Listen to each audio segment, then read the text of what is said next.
مسیح برادری کو کرسمس کی دل کی گہرائیوں سے میں مبارکباد پیش کرتا ہوں۔ قائد اعظم محمد علی جناح نے جو وائٹ کلر رکھا ہے ہمارے جھنڈے میں وہ ساری اقلیتوں کے لیے ہے، اور یہ ہمارا فرض بنتا ہے کہ اقلیتوں کی حفاظت کی جائے اور ان کے حقوق کی حفاظت کی جائے۔ اسی لیے میں نے مالکانہ حقوق بھی ان کو دیے تھے، یوحنا آباد میں دیے تھے اور قصور جا کے ہم نے دیے تھے، بشپ صاحب ساتھ گئے تھے۔ اب بھی ہم نے یہی فیصلہ کیا ہے کہ جہاں باقی مسلمانوں کو مالکانہ حقوق ملیں گے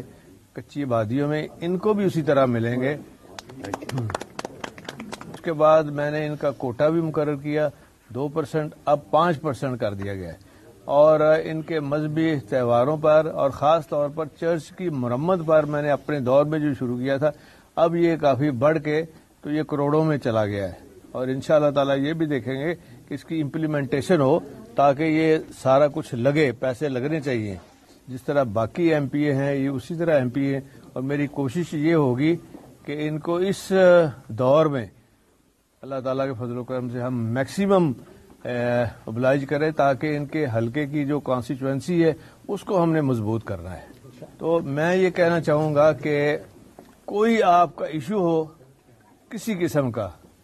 آپ دلیری کے ساتھ ادھر 8 کلب پہ چیف منسٹر ہاؤس آ سکتے ہیں، اگر میں اسمبلی جاؤں تو وہاں آ سکتے ہیں، تو انشاءاللہ تعالی میری نیک نیتی سے کوشش ہوگی کہ آپ کے تمام مسائل کو حل کیا جائے۔ مسیح برادری کو کرسمس کی دل کی گہرائیوں سے میں مبارکباد پیش کرتا ہوں۔ قائد